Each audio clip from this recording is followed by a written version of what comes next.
हिसाब से क्या है, जनता का रिपोर्ट आप लेके आए हैं तो जनता ही का रिपोर्ट ना आप बताइएगा। और हमको भी लगता है कि लड़ाई बहुत दूर है। लोग अपनी पत्नी को चेयरमैन के पद पे खड़ा किए हैं ताकि अगर फिर ये झूठा खेल हुआ केस का जी। तो यहाँ की गरीब जनता देखी है कि रिंकू पाठक गरीबों के दिल पर राज करता है और हम उनके दिल में रहते हैं। बिल्कुल, इसलिए रिंकू पाठक को कुछ नहीं होगा और रिंकू पाठक जिंदा रहेगा और जब तक जिएगा तब तक गरीबों की सेवा करता है। गरीबों की सेवा करना बाहुबली है तो मैं बाहुबली हूँ, हूँ और रहूंगा। 9 तारीख को मोटरसाइकिल छाप पर बटन दबाकर हमारी धर्मपत्नी किरण देवी को भारी मतों से विजयी बनाएं।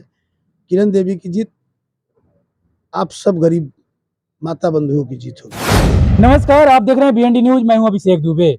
अभी मैं मोतिहारी में हूं। मोतिहारी के धरती केसर बाबा की धरती माना जाता है, केसरिया में हूं।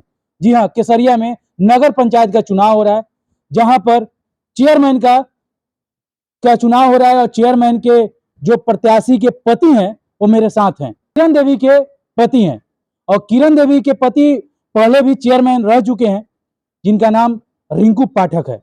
और रिंकू पाठक से मैं आज जानूंगा। और मैं आज फील्ड में जब मैं सर्वे किया हूं तो सर्वे में लगभग 90% इनकी जीत तय मानी जा रही है।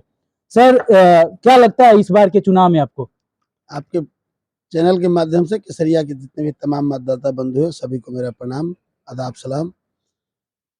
क्या लगता है इस बार के चुनाव में जिस प्रकार से अभी हमने सर्वे किया है तो 90% किस तरह से आपको लगता है? 90% हमारे हिसाब से आपके तरफ से क्या लगता है? हमारा हिसाब से क्या है, जनता का रिपोर्ट आप लेके आए हैं तो जनता ही का रिपोर्ट ना आप बताइएगा। और हमको भी लगता है कि लड़ाई बहुत दूर है। लोग लड़ाई बना रहे हैं, बनावे। हम तो चाहते हैं कि कोई लड़ाई में बनावे। सर, पिछले बार आप चेयरमैन थे, इस बार अपनी पत्नी को खड़ा किए, क्यों? देखिए, पिछले बार चेयरमैन थे, पत्नी को खड़ा करने का कोई बहुत बड़ा रीजन नहीं है। रीजन है जो किसी कारणवश कुछ लोग जो है हमको केस में फंसाते चले आए जी। और केस में फंसने के कारण, कानूनी व्यवधान के कारण हम घर से दूर चले जाते थे। जी।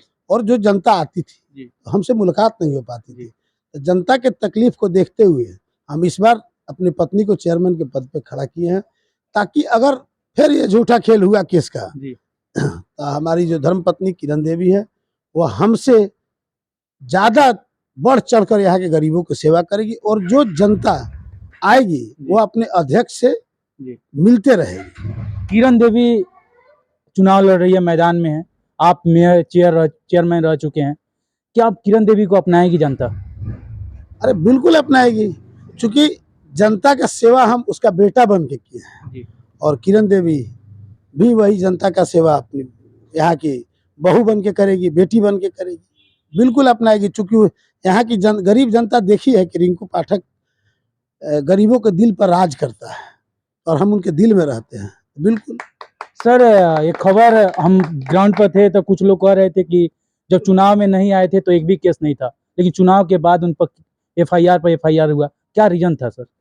देखिए, जब जब आप उत्थान की तरफ बढ़िएगा, गरीबों की सेवा के लिए बढ़िएगा और निरंतर जब जब आपका ग्राफ बढ़ेगा, गरीब के दिल में जब आप राज कीजिएगा तब देखिएगा जे बहुत लोग आपको रोकने के लिए, दाबने के लिए बहुत सारे झूठे मुकदमे में फंसाएंगे। बहुत सारे नेता है जो जिनको लोग फंसाते चले आए, लेकिन फंसाने से नहीं होगा।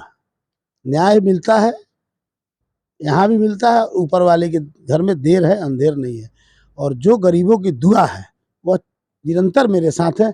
इसलिए रिंकू पाठक को कुछ नहीं होगा और रिंकू पाठक जिंदा रहेगा और जब तक जिएगा तब तक गरीबों की सेवा करता रहेगा।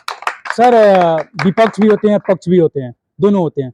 विपक्ष कह रहा है आपको कि आप बाहुबली के नाम से जाने जाते हैं। इस पर क्या कहिएगा जनता के बारे में? अगर गरीबों की सेवा करना बाहुबली है तो मैं बाहुबली हूँ, हूँ और रहूंगा।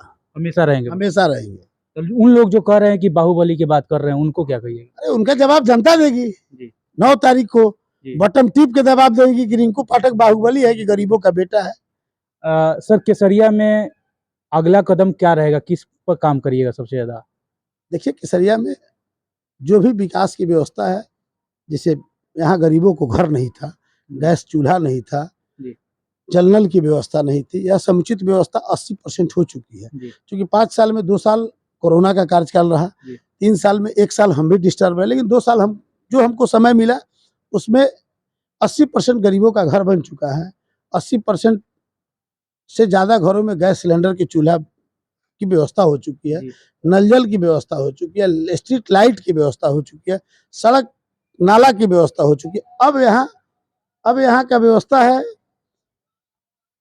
गरीबों की बच्ची के शादी के लिए विवाह भवन की व्यवस्था हो चुकी है। अब यहाँ है जो एक व्यापार, सब्जी मंडी की, बस स्टैंड की, अच्छे विद्यालय में अच्छी शिक्षा की व्यवस्था की, और एक सरकारी अस्पतालों में जो सुविधा है उसको थोड़ा हाईटेक करने की, और इस बार हम लोग का सारा फोकस उसी पर है।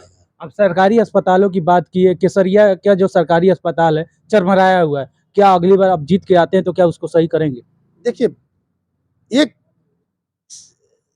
झूठा बात हमको करने नहीं आता। एक चेयरमैन की इतनी औकात नहीं है जो स्वास्थ्य व्यवस्था को ठीक कर दे, थोड़ा भी। लेकिन हमसे जितना बन पड़ेगा, जितना मेरे पावर क्षमता में रहेगा, हम निरंतर सरकार को लिखेंगे, और जो हमसे होगा, जैसे एम्बुलेंस की सेवा हम दे सकते हैं, फिर भी हम सरकारी स्तर पर व्यवस्था करेंगे, डीएम साहब से मिल के व्यवस्था करके, जो व्यवस्था जितना हो सकता है उतना हम करेंगे। आखिरी संदेश अपने केसरिया वासियों को क्या देना चाहेंगे? आखिरी संदेश केसरिया वासियों को हम यही देंगे कि 9 तारीख को मोटरसाइकिल छाप पर बटन दबाकर हमारी धर्मपत्नी किरण देवी को भारी मतों से विजयी बनाएं। किरण देवी की जीत आप सब गरीब माता बंधुओं की जीत होगी। बहुत बहुत धन्यवाद सर आपका टाइम देने के लिए। Thank you. आप देख रहे थे बीएनडी न्यूज, मैं हूं अभिषेक दुबे। जय हिंद।